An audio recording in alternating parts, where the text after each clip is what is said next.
good evening. Welcome. This is Hot Edition. We're live from a news about Desawe Kanda on 3FM 92.7, also on Kesmi 107.1 in Tamale. We're live on W 93.5 in Wa and beyond this evening. Power to the people as Supreme Court directs political parties to open participation in presidential and parliamentary primaries to all registered members of the party. But the directive triggers mixed reactions. Stay with us. We have the key persons in the various political parties, at least the major two, that's the MPP and the NDC, joining us this evening to have a conversation on this matter. This is a very, very important development. It's a landmark ruling we're going to be getting into. Also, the Attorney General has a say in the prosecution of corruption and corruption-related cases, says the Supreme Court of Ghana. This evening, we ask, does this water down the independence of the Office of the Special Prosecutor?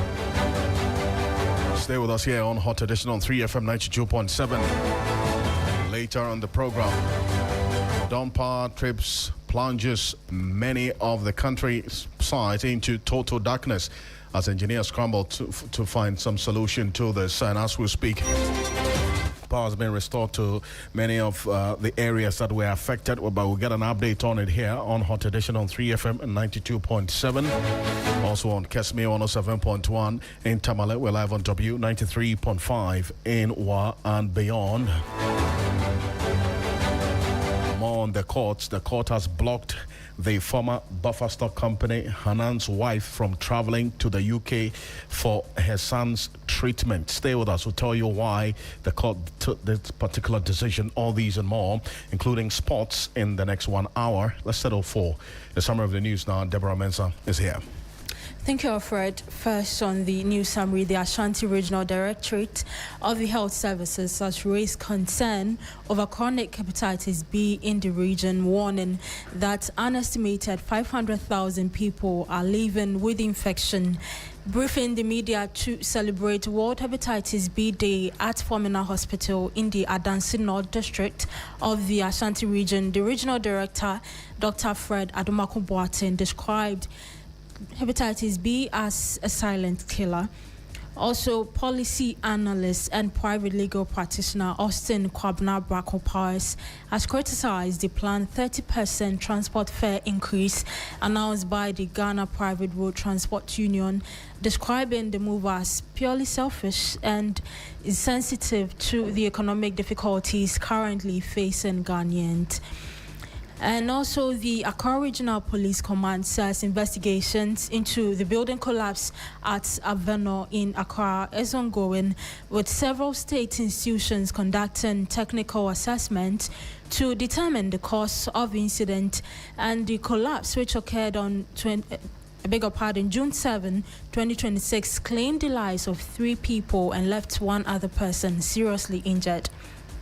We also have the Ghana Railway Development Authority, GRDA, issuing a strong public warning over the illegal sale and leasing of railway land and buildings by unauthorized persons, particularly in the Western North and Ashanti regions, according to a statement signed by the Chief Executive Officer of the GRDA, Dr. Frederick Apo, who is acting on the directive of the Minister for Transport, Joseph Bukari Nikpe. And last, on the summaries, Organized Labour has called on the National Labour Commission, NLC, to refrain from seeking court injunctions to halt industrial actions after workers have complied with the legal requirement of notifying the Commission of their intention to strike. The Secretary General of Ghana Trade Union Congress, TUC, Joshua Ansah, said the practice undermines workers' right to industrial action and could further deteriorate the country's labor relations. That's it for the news summary, Alfred. Deborah, thank you so much. You can find more of the news on 3news.com. Make some time and visit 3news.com. This is Hot Edition. We're live on Kesmi 107.1 and on W 93.5 in Wa and beyond. get into the issues this evening here on Hot Edition on 3FM 92.7, and it's one that has got many people reacting, and I'm talking about a decision by the Supreme Court earlier today, and one that will go a long way to determine how presidential and parliamentary candidates are elected in the coming months. Well, the MPP may have escaped the impact of this ruling, but the Supreme Court has ruled by a 5-2 majority decision that all registered members in good standing of political parties must be allowed to vote in the election of their party leaders and candidates. The decision effectively overturns the long-standing delegate system employed by Ghana's major political parties, paving the way for a one-member, one-vote system in internal party elections. The ruling is expected to have far-reaching implications for the organization of political parties and the conduct of future presidential, parliamentary, and executive primaries.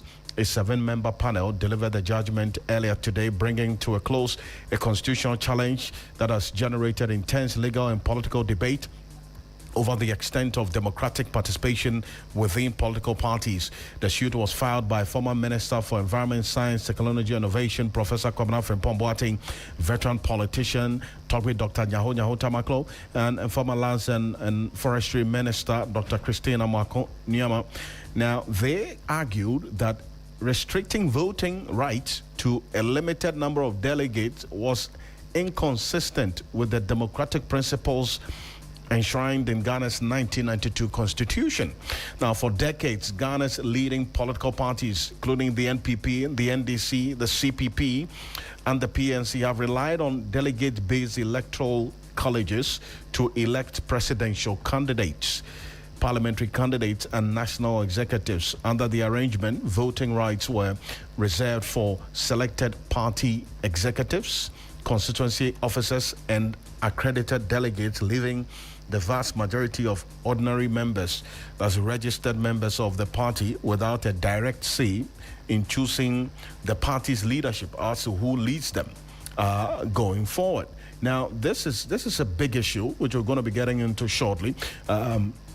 We'll be joined shortly by a senior political science lecturer at the Kwame Nkrumah University of Science and Technology, Professor Samuel Edujemfi. Also, the MPP and the NDC, Rashid Tanko Computer, who is a director of IT and elections for the NDC, and then also Richard Ahiagba, who is the director of communications of the New Patriotic Party. Both will be joining us to have a conversation. And the NPP's director of elections, Ivan Sinemakon, also will be joining us to have a conversation on this. Mustafa Gbande is the Deputy General Secretary of the NDC and the Director of Operations of the Presidency.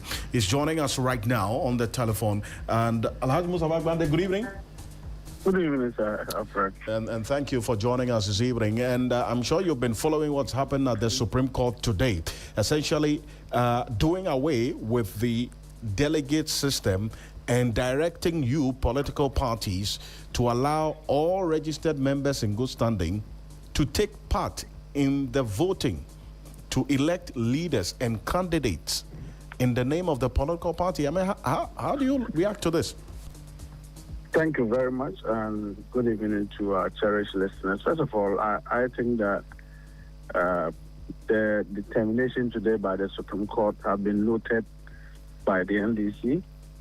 As you are aware, it's a landmark policy decision which requires a little bit more scrutiny and understanding of the judgment. As we speak, we have not yet had full appreciation of the judgment because you recall that some incidental matters will have to be cured by the judgment. We haven't appraised ourselves with that. And so the NDC will appraise ourselves with that, and then if we have a public comment.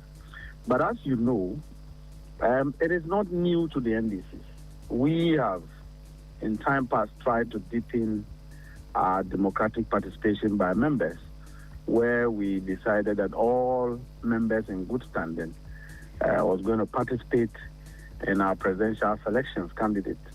We had some challenges and had to abandon that process in some time past. So it is not strange to us that this is coming up. We just have to look at the feasibility of it, look at how that is practicable, and see how it aligns with the aspirations of our people. And I think that we are good to go. It's very important to remark the fact that all of the people who have gone to court have tasted the bad, deteriorated nature in terms of how selection of candidates are done in the MPP. All of them are from the stock of the MPP.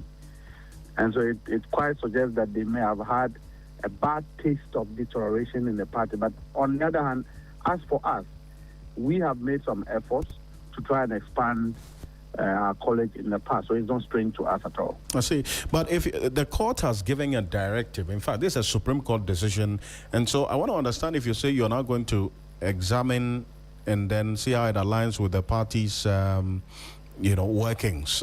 Just explain that for me, because this is a judgment that has to be complied with.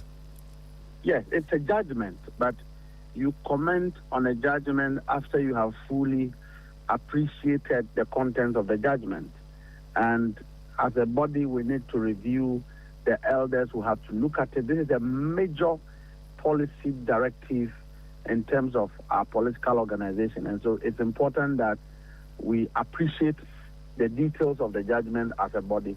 Then based on that, we are instructed to speak to the public and address in terms of how prepared the NDC is as far as the judgment is concerned going forward. And you make the point about what could have actually, influenced the plaintiffs to go on this path, because there have been concerns about this delegate system and the weaknesses that comes with it. Is this a cure to the weaknesses in the delegate system? Well, for me, dealing with corruption in itself, in my personal opinion, is not necessarily about the political bodies. It's about the system. The systems of the country is what need to be tightened. And so recently when the MPP did their flag bearer race, they actually expanded the electoral college. In spite of that, you have witnessed the widespread of monetization that occurred where money was a competition and a race. That does not really reflect the situation of the NDC. And so we are unable to conclude that when you opened your electoral college cures monetization. In other words, all of the people who have gone, including Elder Nyao Tamak, they've tried to be presidents before, and it probably could not have worked. And so they would have tasted the bad nature of how monetized the MPP situation is. But in our situation, it may be different. Well, but ideally, I think that widening the electoral college gives a wider participation of members. It also makes it impossible for some manipulations to happen. It is going to put pressure on political candidates, i.e. presidential and parliamentary, to ensure that they touch base with every single individual that matters, to be able to get a wider consensus. It's no longer going to be a smaller group of people where there's gatekeeping and all of that. So it will cure some problem, but it also comes with its own challenges. Who is going to fund the whole electoral process? For us, at the end, and I believe that my brothers in the MPP also do the same, we engage the Electoral Commission. We pay some money for the Electoral Commission to supervise our elections. So if you are then going to host these elections as though it's a national election, how are we going to fund that? If you are saying that we monetize the process by keeping a small electoral college, if it becomes big, the expenditure becomes high. Who pays for it? Who is going to print all the ballot papers across the country? It's a conversation that we need to have, because since it's a Supreme Court decision, the direction in terms of how this is going to be funded have to come clear on it. Because, and two, there are other school of thought that believe that it's going to increase revenue generation of political parties in terms of dues payment. What happens when you have a party or a time where your members are unable to pay their dues? They are so demoralized that they are not able to pay their dues. Will you then say that you cannot hold these Supreme Court mandated elections to select your parliamentary candidates and presidential candidates? So there are issues that must be discussed at the back of these judgment that has been given by the Supreme Court. And for us in the NDC, We will sit and peruse it, discuss it, and appropriately address the public in course. Right, and most of us stay with me, and you diagnose the issues quite clearly about what this could solve and what it could not solve. But as for the matter of monetization, one of the challenges with the delegate system, it cuts both ways. Both the MPP and the NDC have their own challenges with that. You cited some examples of the MPP. NDC also, you remember in 2023, this Juliana Kinang Wansang, that's the parliamentary candidate. She was a parliamentary hopeful, I recall. Videos of she spreading money. There also is by-election we saw just a little over, in fact, almost a year ago, we saw what happened there as well. So that's a challenge or a problem with both MPP and the NDC. But then again, let me bring in Richard Ahiagba, who's the Director of the Director of Communications for the MPP, and also seeking to be its first vice chair in the coming months. Mr. Abba, good evening. Good evening, Alfred. Thank you for joining us. And My pleasure. Great. You have your brother, Mustafa Gbandi, on the other line. I'm sure you listened to him diagnose what the NDC will do in respect to this Supreme Court ruling. 5-2 majority decision that all registered members in good standing in your party must be allowed to vote in the election of their party leaders, that's MPP leaders and their candidates. First off, how is the party digesting this development? Thank you very much, Alfred. Good evening to your listeners and to my brother Mustafa. So I agree with Mustafa on the matter of cost. So this is a very costly mandate that the Supreme Court is put on the political parties. I have not seen any indication from them whether or not they're going to compel government to fund this good cause democratic experiment that has been pushed on all of us to go the way of direct democracy. I think that ours is a representative democracy, and this ruling, for me, doesn't sit well with the rest of the democratic practices that we have embraced since 1992. I think that out of the good exuberance of our seniors who went to the Supreme Court, the practicality of this ruling is beyond what any political party, I will assume to speak for the NDC as well, can immediately afford in terms of the cost that it will bring about. And mind you that this is not just a once in a decade election. It's once every 4 years, and then you're going to do that in 276 constituencies. Even the state funding national elections struggles. How much more the political parties, and so it's a very costly mandate. I think that it's out of feel good, sentiment that this thing came about. It's an idealistic proposal, but somehow the Supreme Court has upheld it. So now it's become law. The question is that how do we fund it? And perhaps that's a question that someone would have to take to court and perhaps to the Supreme Court to clarify if they give such mandate, who pays for it? Because you cannot force people to find money or to give something they don't have. So that leg, I agree with Mustafa on that. But I want to also just disagree with the Supreme Court in this, essentially because, look, the rest of the practices that we undertake in our country, if this ruling is to stand, then we have to reverse everything. We have to look at a situation where an MP from a constituency will have to be voted for by all Ghanaians in that constituency, not just registered Ghanaians in that constituency. What do you mean? What I mean is that all Ghanaians are in good standing. Well, they said that I'm coming. Members of the political party in good standing, not all Ghanaians. Yeah, but we're talking about election. We're talking about democracy. And this one is a ruling on democracy to say that the processes are not democratic enough. And so I'm saying that by extension, the practice in our country is not democratic enough when you have a constituency of, say, 15 million or 20,000 people, okay, then only about 7,000 or 8,000 or even 9,000 people are registered to vote. Then the other Ghanaians who are in good standing, but for one reason or the other couldn't register, are deemed not to be in good standing to vote in that election. They are excluded by virtue of not being in the register. It's the same thing that applies at the polling station, where at the initial stage of selecting the polling station executives, all members in party in good standing are allowed to vote. Those who are in our register are allowed to vote, and they vote. And when they have voted to select the 7 representatives from the polling station in our case, and 9 in the case of the NDC, they now constitute an electoral college by virtue of the vote of the majority at the polling station.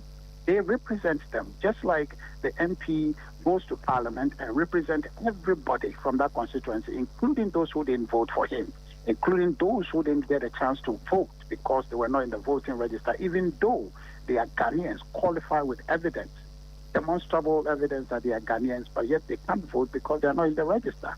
What happens to that? Can we say, by this ruling, to say that let's scrap the voter registration process, or even if you have voter registration process, on election day, anybody who can demonstrate that I am a Ghanaian, in this case now with your Ghana card, but I didn't get a chance to register, should be allowed to vote because it's a Ghanaian in good standing, if that is the logic. So it opens a Pandora's box where people can now bring,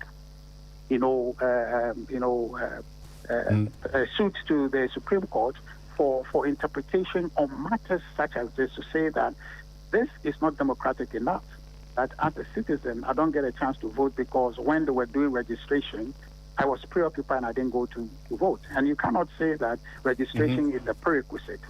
You understand? Because what is the prerequisite is a Ghanaianness, that's the prerequisite, which is the same logic that has been applied in this case, that members of the party are members once they are in good standing. They should be allowed to vote. So if a Ghanaian is a Ghanaian and nothing stops him or nothing prevents him to be identified properly so as a Ghanaian, then they should also be able to vote in a constituency for an MP who is going to represent them. So I think that we are straying in a very dangerous path. This ruling, for me, sets us on a certain path that is not sustainable. But as it stands now, the party will look at it. Our initial questions that I think it seems to be the same with the NDC is that who bears the cost of this? And if the Supreme Court can give us any indication, perhaps they will make Dr. Atuforsen to create a special maybe levy or something to fund this effort, because the government that is directing us to become democratically expanded in our internal affairs. And it appears this is one of the few things that both the MPP and the NDC will agree on, be on the same path. We agree on more than you really would know, except that often it is the NDC that doesn't agree when even they see the facts to be obvious. But on this occasion, we agree. Mustafa, we agree on this one, on the cost element of things. Gentlemen, I appreciate you for this. And so, any idea of when the next move, or you want to study the ruling before you decide on what next to do, whether to seek a review or whatsoever, as in the political parties coming together in some sort of a class action? No, Alfred, you know that the NDC earlier on indicated their support for the position that the plaintiffs were seeking to be installed by the Supreme Court, which has happened. So the NDC somehow maybe have some secret stash of cash that they are going to unleash. Do you say the NDC supported the plaintiffs? Mustafa Bande, did you support the plaintiffs on this case? No, equivocally, the NDC have not. Neither did we go to court. I thought I had ordered by the court. We were ordered by the court, just as the MPP was ordered to bring our opinion, because even as the case was advancing, it became the question of whether or not you could make such pronouncement without the political parties being involved. And Participation, yes. So that's why we're compelled to join, yeah. Exactly. But it is also important to note that the plaintiffs are all a talk of MPP. So when a rat is coming from a hole, it is only the rat that can tell the heat that is contained in the hole. So that is under the presumption that they would have stated a highly deteriorated rate at which the MPP elections have been monetized, which of course made them victims and cut short their aspirations. That's why they had to go to court. I see. Alfred, just a quick one. In a minute, quickly. Yes. So I don't think that the motive essentially is to cure monetization. The motive primarily is to expand opportunity for people to participate. It is not. So the monetization, curing monetization is the incidental value that will be drawn from that. But the primary motivation is to expand, to give more access to people to participate. I think that is their primary motivation. Gentlemen, thank you. And we'll wait for what the two parties and other parties who are going to be affected by this will take. But thank you for your time, and we'll talk again. Appreciate you. I'm most grateful. That Mustafa Gbande is the Deputy General Secretary of the NDC and Director of Operations at the Presidency. Also, Richard Ahiagba is Director of Communications for the NPP and seeking to be its first National Vice Chair. If you're just joining us, 30 minutes after 5, the Supreme Court has ruled by a 5-2 majority decision that all registered members of political parties in good standing must be allowed to vote in the election of their party leaders, that's flag bearer, party executives, and then, the parliamentary executives of the party. The decision effectively overturns the long-standing delegate system employed by Ghana's major political parties, where just a few persons described as delegates will gather somewhere and then decide who leads the party as flag bearer, as parliamentary candidate, party executives. The ruling effectively overturns this practice and is directing the political parties to put measures in place to ensure that this is done. The ruling is expected to have these far-reaching implications, as we've heard both the MPP and the NTC talk about, and they maintain that the political parties as institutions recognized under Article 55 of the Constitution are required to organize and operate in accordance with democratic principles, making broad participation in internal elections a constitutional imperative. This matter has caught the attention of members of parliament who have been talking about this, and let's take a listen to the local government minister, the Honorable Ahmed Ibrahim, who my colleague and our parliamentary affairs correspondent, Christian Yali, has been speaking to him, as well as the Honorable Ali Duseidu as well.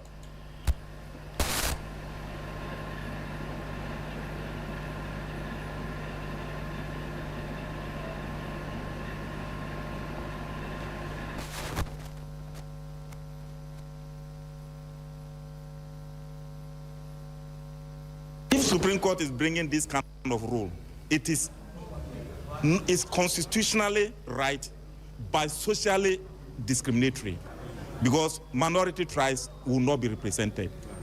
And we live in a country where tribes or ethnicity is one of our social structures. You can't do away with ethnicity, you can't do away with tribes. So clearly, where we are, you go to certain districts and you clearly see that the tribes or the communities with the major numbers are going to be getting the people into this house. And those with that greater numbers are going to be eliminated. It's socially discriminatory and not inclusive at all. And I think, I'm not a judge, but I think this one, the Constitution speaks about inclusiveness. And so for us then to be able to arrive at this non-inclusive judgment, we need to wait for the final judgment to come. When we read it, then we'll be able to know why they took certain decisions. But we are politicians. But to be in that's a different arm of government. That is on meritocracy. Which even in general elections, politicians usually spend money to get the people, the border masses to come out and vote, transportation and all those things. So what this ruling will do, if you're going to implement it in the next year, it's not going to completely stop monetization. It is rather going to increase monetization, right? So if you're going to campaign to only 15 delegates, it means you are now going to campaign to maybe 50,000 eligible people who are qualified to vote in your constituency. That's not going to reduce the cost. It's going to double or even triple, quadruple the cost. But also, too, it is going to lead to politicians spending more money because you are going to spend enough resources campaigning across the length and breadth of your constituency for primaries as an MP. Then when you win, you are so exhausted, so bruised by the spending in the primaries. Then you now go to the main election to face the opponent of your opponent of the other political party, and you're going to spend more money again campaigning across the length and breadth of the constituency again to be able to win. So it's going to increase the costs, monetary terms. It's going to increase the fatigue. It's going to increase the pressure. And it's going to force politicians who are not able to save enough money to look for alternative sources of income. And that can lead to largely what we call use of illicit sources to be able to campaign if the state doesn't step in. So I think we have to let cooler heads prevail. We see maybe the full decision of the reasons behind, the full written judgment. So that's Professor Ali Dusedu, who is a Tamale Central Member of Parliament. Also, you heard there Ahmed Ibrahim is the Banda Member of Parliament, but also local government minister. Let's take a listen to talk with Dr. Nyaho Tamaklo. He's one of the plaintiffs in this case. And he has been talking effectively, lauding and thanking the Supreme Court for taking this decision, which has far-reaching consequences on internal democracy within the political parties. The decision is a good decision. It means a lot to me, and I think it means a lot to the ordinary Ghanaian. To me, because we are practicing democracy, and most of us don't know how it came about.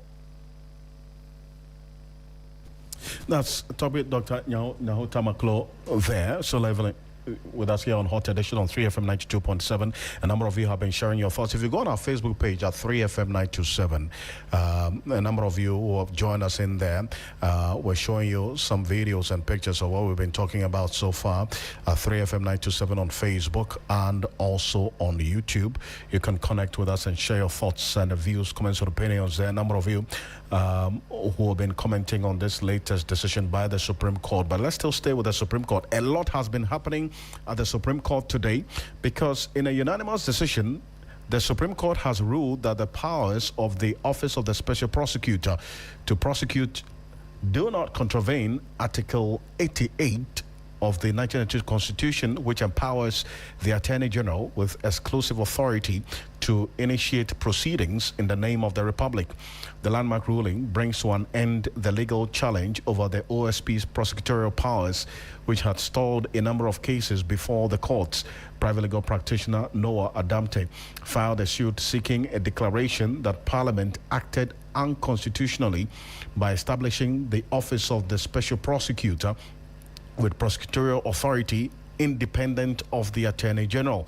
In his suit, which sought 8 reliefs, the plaintiff argued, among other things, that Article 88 of the Constitution exclusively vests prosecutorial powers in the Attorney General and that Parliament could not, through an ordinary act of Parliament, confer similar powers on another institution without first amending the Constitution. During the proceedings, the Attorney General aligned with that constitutional argument, maintaining that prosecutorial powers ought to be subject to the Attorney General's control and supervision rather than being permanently exercised by an autonomous statutory body. Lawyers for the OSP filed a joinder application to be added as respondent in the case, but it was dismissed by the Apex Court on the grounds that the existing parties could adequately assist in determining the matter. So a 7-member panel earlier today at the Supreme Court, presided over by the Chief Justice himself, Paul Bafoboni, held that the OSP has the authority to independently initiate and prosecute cases. The Apex Court, however, noted that the Attorney General retains the power to enter a nolle prosequa in a case initiated by the OSP, adding that all prosecutions, convictions, and freezing orders secured by the OSP remain valid. Now, a number of people have been reacting to this, but first off, let's take a listen to the Deputy Attorney General, Dr. Adam Shemsai, speaking to the media after the ruling earlier today. The fact that the AG can now discontinue cases started by the... No, but that has always been our position, so... Oh, that was pretty short there. It says it's been their position, but guess what? There are a number of people who have been reacting to this, to the extent that then what is the true independence that the OSP holds? Because if he can initiate a case, but then the Attorney General can enter a nolle prosequa, then how does that impact on the independence that the Supreme Court sought to hold, the autonomous powers that the OSP has? And this is where we bring in a constitutional lawyer to have a conversation on this. John Quesin, Counsel, good evening. Also, Martin Bibu is going to be joining us shortly. Counsel, good evening. Thank you for joining us. Good evening, my brother. It's been a while. Hope all is well. All is well, and thank you for asking. First, great. Now, I'm sure you've heard this ruling by the Supreme Court. We're yet to have the full details. But then again, question is, I mean, if the OSP's autonomy and independence has been upheld by this ruling, but then it also goes on to say that the Attorney General retains the power to enter a nolle prosequa in a case initiated by the OSP, then where lies the true independence of the special prosecutor in this ruling? Okay, so now quickly let's lay the foundation. What has transpired today has brought the status quo to where it was originally. So let's say that with the ruling today, the changes that the AG wanted to bring about and was granted at the High Court has been put aside. So the Supreme Court has made a ruling that restores what originally existed. Now, what existed was that the OSP had come to join the other state institutions who were either to assisting the AG in prosecution, i.e. the police, okay, for instance, were assisting the AG at court lower to the High Court. Now, what has happened doesn't necessarily change anything. The original thing that existed was that much as some prosecutorial powers were given to the police to assist with prosecution, the agency retained the powers to enter this nolle prosequa applications. So that is it. The nolle prosequa normally doesn't come as and when, but then at certain times where the state or the government realizes that this particular prosecution or matter before the court, the state will have to come in. And that is where the AG will have to exercise its discretion. That said, the independence, the autonomy of the OSP will be there at all material point in time. And I think this is exactly what the entire country was looking for. For a very long time, the mischief was that you can't give all the powers of prosecution to the states who themselves are coming from either MPP or NDC. So if it is the case that is the executive that will appoint an attorney general, then when the officers of the executive do something, the president will be reluctant or the AG will be reluctant. If that is so, then let's get an independent body that will step in to handle such cases that we thought for so many years it was impossible for Attorney General to handle. So for anybody to come with another counter proposal or suggesting that the alternative thing that the whole country wanted should be scrapped or the power should be taken away from them meant that we're coming back to the position that we said we needed an extra body independent of a sort to help. But the issue, and you talk about the restoring the status quo, the issue was about whether or not the OSP needed authorization from the Attorney General to prosecute corruption and corruption-related offenses. Has this ruling addressed that fundamental question that was at the heart of this case that has been determined? That is why I said the status quo remains. They still do not need authorization. The only instance that the Supreme Court wanted to use as an exception is the aspect of the nolle prosequi thing. And that is where I try to explain that the nolle prosequi at some point in time is also necessary, because we cannot also allow the OSP to live in an island of a sort. Give them all the powers. But where it becomes necessary that the apex authority or the government must come in the best interest of the states, then you can give them the opportunity for the AG to also come in. And mind you, when we were laying the foundation when these issues came up, I was able to trace from the fact that there was actually no issue, but for the heads of the institutions who personally had one or two issues among themselves, which didn't have anything to do with the Attorney General as an office or OSP as an office. It had everything to do with the personalities, the human beings who were managing this institution. Right. And we lay bare the fact where the heads of the institution were publicly engaging each other seamlessly in physical of a sort. Right. And that led to this subsequent filing in court. Great. So if you take out the personal issues, then really there wasn't any problem at all to begin with, whether the activities of the OSP was conflicting with the AG or not. I see. So you pin this down to the tough war between the OSP and the AG exactly, that led to this. The human being and not the office. I see. Thank you. My analysis was that. So what happened? Because of time, I'm going to come to you again, but because of time, and in fact, I have understood the position you have espoused on this matter. But let me bring in Justice Abdullah as well, who's a private legal practitioner, lecturer at the UPSA Law Faculty.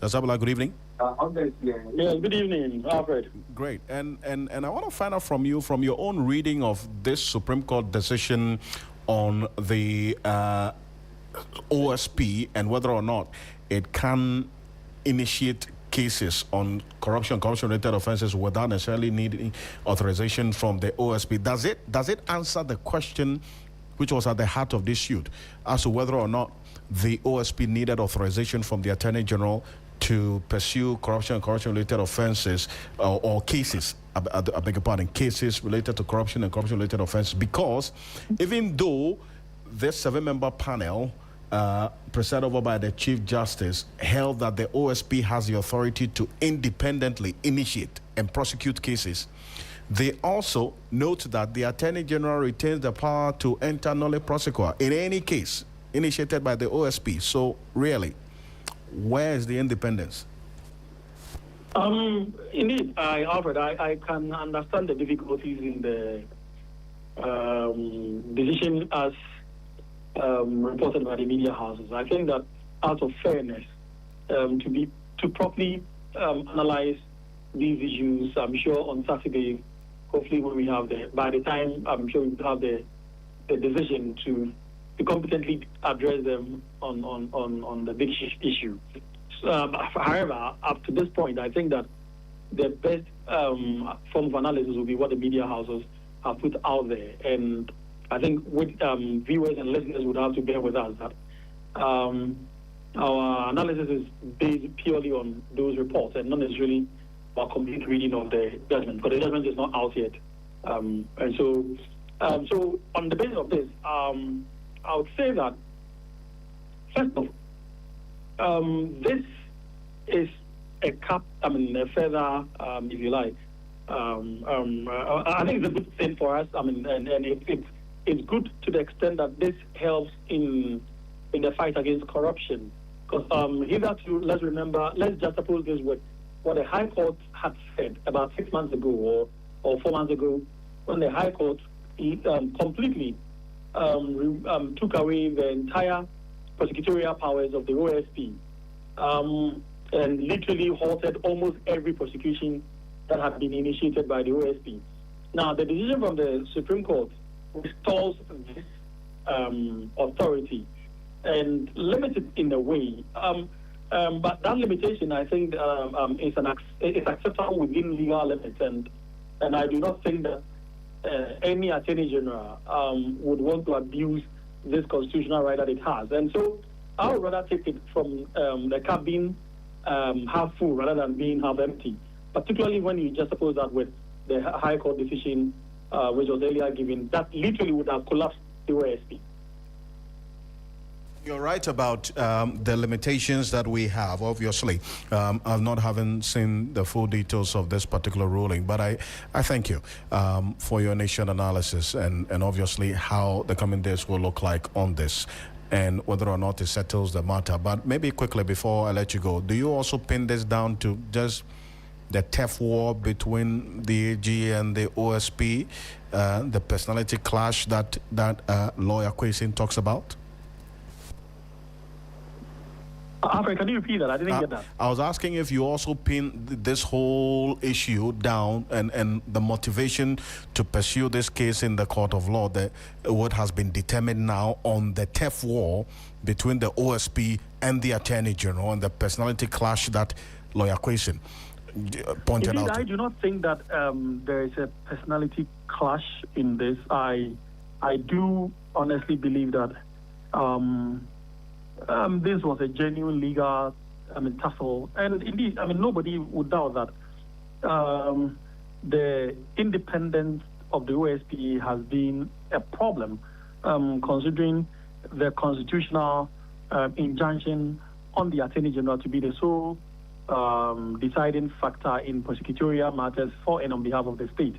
I think that if we reduce it into personality clashes, I think that we may not be fair to the constitutional injunction as stipulated under Article 88. I think that we would need to be mindful of that and then address it from that angle. I do not think that individuals necessarily should be able to hold all of us to ransom based on their idiosyncrasies when there's a constitutional injunction that makes a particular office the originator, the initiator, and the one against whom any prosecution or suit be made against.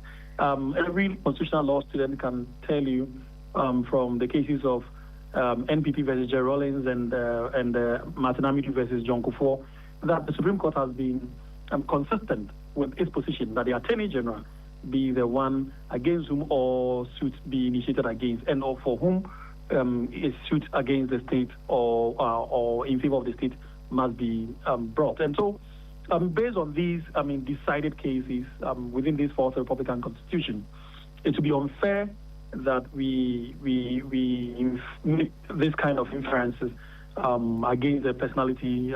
I don't think this is a personality court for which we should give it much attention. And I do thank you so much for your thoughts on this. We'll connect again this evening. Appreciate you. Absolutely. It's Justice Abdullahi is private legal practitioner, a lecturer at the UPSA Law Faculty. This is Hot Edition. Maria Ada, who is the Executive Director of Ghana Integrity Initiative, has also been talking about this particular one. They were also interested parties in this particular case. But away from that, a major fault on Ghana's national power grid triggered widespread outages, leaving the capital Accra, the commercial hub of Kumasi, and much of the northern part of that's the eastern and western regions without electricity. Several power plants across Ghana were forced to shut down in the early hours of Wednesday, and then also late, that's Tuesday, that's yesterday. The state-run power distribution company announced. Wednesday power cut left homes, businesses and essential services without electricity across multiple regions of the country. It has also affected small businesses and people relying on digital services, though big institutions such as hospitals tend to have backup generators. Greatco says it was conducting a comprehensive technical investigation into the matter to determine exactly what caused the outage, and the Director of Communications and also the spokesperson for the Minister of Energy and Green Transition, Richmond Roxon Esquire, is joining us on the telephone for a bit more on this. Mr. Roxon, good evening. Good evening to you, Alfred, and thank you for the opportunity. What's the latest update to this outage? Because I was affected, but before I left home, the power had been restored. And do you have an update on how widespread the restoration has been? Alfred, the last briefing that we had at the ministry will show that we've made significant progress in the restoration process. As you rightly put it, around 3 a.m., we had some system disturbance on the transmission grid, which caused a significant part of the power supply system to go down. And since morning, this restoration process has been ongoing. As far back as 6 a.m., some people had their lights restored, others had their power restored a couple of hours ago. And so we've made significant progress. But we still recognize that some areas are still off. And it's because when it comes to restoration of power, you need to be very cautious about it. You don't just restore the system. You can't compromise safety and the integrity of the system for expediency because you want power restored. And so you have to take your time, go through the process systematically to make sure that you do that. The good news is that, like you said, a lot of areas have been restored.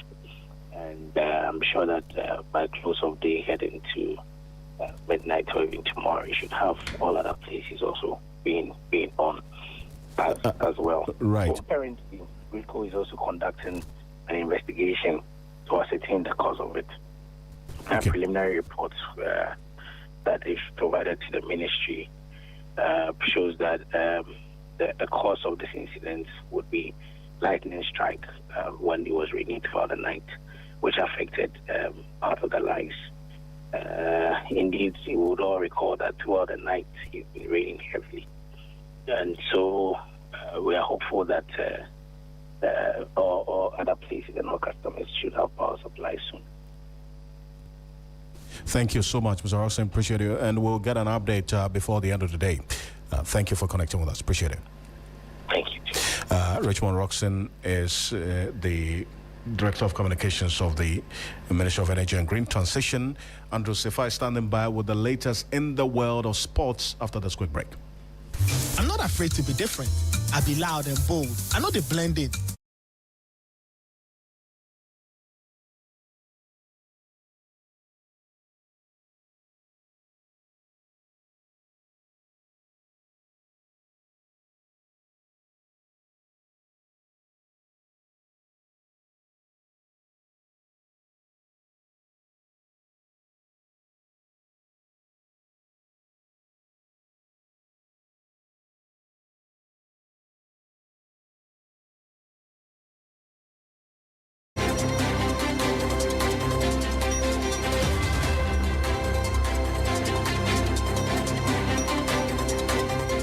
Hello, good evening and welcome to the sports segment here on Hot Edition on TFM 92.7. My name is Andrew Sefa Bamfo. Let's start off from the Women's African Cup of Nations, where the Black Queens are currently leading Cape Verde at the halfway point. Doris Boudouah put the team ahead in the first half after latching on to a through ball from skipper Portia Boache in the 7th minute. Away from the Black Queens to some men's football, because Ghana's Black Satellites would also be in action against Burkina Faso on Thursday in their second group game of the ongoing WAFU B U20 Championship. Now, ahead of the tie, Ghana's head coach Maxwell Kunidu says the team is prepared and have learned from their mistakes from the opening game against Nigeria.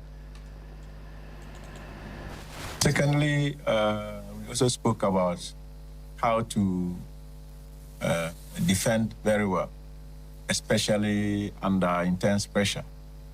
You know, most of the guys are new to this tournament, and some were like a bit jittery. But we have worked on them psychologically. And the physical aspects, most of them has recovered and are ready to meet Burkina tomorrow. And so that was Black Stars Light head coach Maxwell Kunedu speaking ahead of their game. Now, before we go, let's provide you with updates from the Commonwealth Games, which is ongoing in Glasgow, because Ghana's Joseph Paul Amoah advanced to the semis after clocking a time of 20.36 seconds in the 200 meters heats. Now, the veteran sprinter expresses excitement following his event and says he's looking forward to the semis.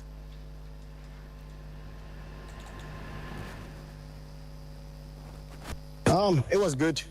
I want to take every race, every round as it comes. So I wanted to make sure I come out here and try to put myself in a good position going into the semifinals and go back, get some good rest, and come back tomorrow. We are all going to, execute our races. We're here to do our best, and hopefully our best is good enough for some podium and stuff. So yeah, we're all wishing for at least a podium finish. But it happens in track and field. In every sport, it happens. He's had a very tough season, getting injured at African champs and all that stuff. So we are even happy and grateful to have him competing here and making it to the finals.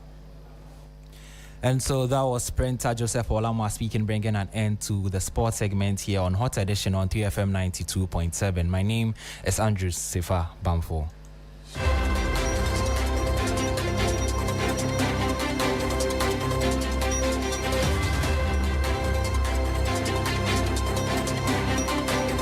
Thank you, Andrew Sifa there, and you can find more on 3 Sports. Before we go, the Ministry of Health has announced the immediate temporary closure of the Nursing Training College at